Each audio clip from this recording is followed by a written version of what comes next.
बहुत समय पूर्व जब गुरुकुल शिक्षा की प्रणाली होती थी, तब हर बालक को अपने जीवन के 25 वर्ष गुरुकुल में बिताना पड़ता था।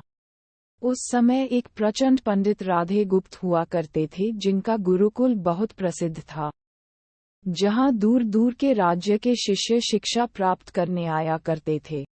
बात उन दिनों की है जब राधे गुप्त की उम्र ढलने लगी थी और उसकी पत्नी का देहांत हो चुका था। घर में विवाह योग्य एक कन्या थी।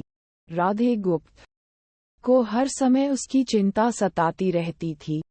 वह उसका विवाह एक योग्य व्यक्ति से करना चाहते थे, जिसके पास संपत्ति भले न हो पर वह कर्मठ हो, जो किन्हीं भी परिस्थिति में उसकी बेटी को खुश रखे और उचित समय पर उचित निर्णय ले सके। एक दिन उनके मस्तिष्क में एक ख्याल आया और उन्होंने इस परेशानी का हल सोचा कि क्यों न वो अपने खुद के शिष्यों में से ही योग्य वर की तलाश करे। उनसे बेहतर उनकी बेटी के लिए और क्या हो सकता है। इस कार्य के लिए उन्होंने बुद्धिमान की परीक्षा लेने का निर्णय लिया और सभी शिष्यों को एकत्र किया। राधे गुप्त ने सभी से कहा कि वे एक परीक्षा आयोजित करना चाहते हैं, जिसमें सभी की बुद्धिमानी का परिचय होगा। उन्होंने सभी से कहा कि उन्हें अपनी पुत्री के विवाह की चिंता है, जिसके लिए उनके पास पर्याप्त धन नहीं है, इसलिए वे चाहते हैं कि उनके शिष्य विवाह में लगने वाली सभी सामग्री कैसे भी करके एकत्र करे। भले उसके लिए उन्हें चोरी का रास्ता चुनना पड़े, लेकिन उन्हें चोरी करता कोई भी देख ना सके। इसी एक शर्त का पालन सभी को करना है। अगले दिन से सभी शिष्य कार्य में जुट गए। रोजाना कोई न कोई तरह तरह की वस्तुएं चुरा कर लाता और राधा गुप्त को दे देता। राधा गुप्त उन्हें एक विशेष स्थान पर रख देते, क्योंकि परीक्षा के बाद ये सभी वस्तुएं उनके मालिक को वापस करना जरूरी था, क्योंकि वे अपने शिष्यों को सही ज्ञान देना चाहते थे। सभी शिष्य अपने अपने दिमाग से कार्य कर रहे थे, लेकिन इनमें से एक चुपचाप गुरुकुल में बैठा हुआ था, जिसका नाम रामास्वामी था। वह राधा गुप्त का सबसे करीबी और होनहार छात्र था। उसे ऐसा बैठे देख राधा गुप्त ने इसका कारण पूछा। तब रामास्वामी ने बताया कि आपने परीक्षा की शर्त के रूप में कहा था कि चोरी करते वक्त इसे कोई ना देख सके। इस प्रकार अगर हम अकेले में भी चोरी करते हैं, तब भी हमारी अंतरात्मा उसे देख रही है। हम खुद से उसे नहीं छिपा सकते।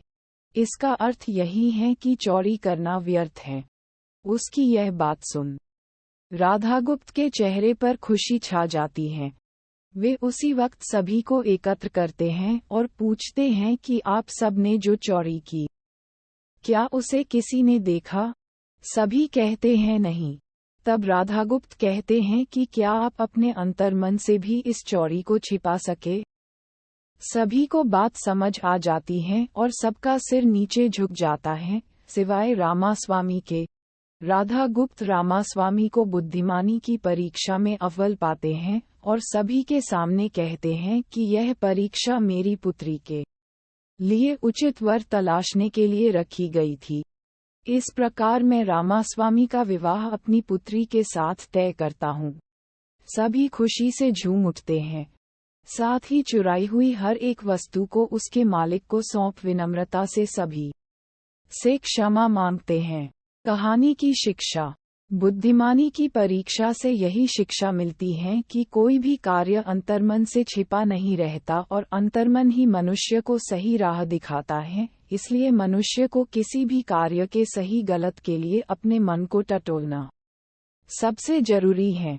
आज मनुष्य ने अंतरात्मा की आवाज सुनना बंद कर दिया है, इसलिए ही वो गलत रास्ते पर जा रहा है। हमारी अंतरात्मा कभी हमें गलत राह नहीं दिखाती।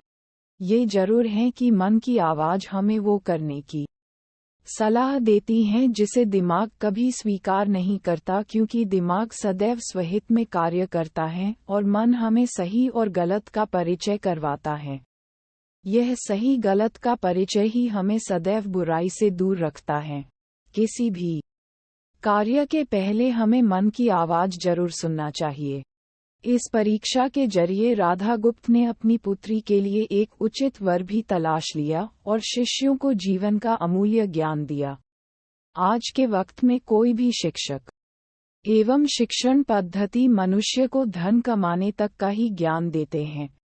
एक बालक का सर्वांगीण विकास कहीं न कहीं लुप्त हो चुका है। आज का मनुष्य केवल बड़े होकर एक धनवान व्यक्ति बनने का ही ज्ञान विद्यालयों में लेता है। उस बालक को सही गलत का बोध कराने का दायित्व कोई भी नहीं लेता, क्योंकि उनके माता पिता भी आज के दौर में बस पैसा कमाने में लगे रहते हैं और शिक्षक भी केवल किताबी ज्ञान देकर अपने दायित्व से मुख मोड़ लेता है। ऐसे में ये छोटी छोटी कहानियां व्यक्ति को सही गलत सिखाने में अहम भूमिका निभाती हैं, लेकिन आजकल इसके लिए भी वक्त मिलना मुश्किल है।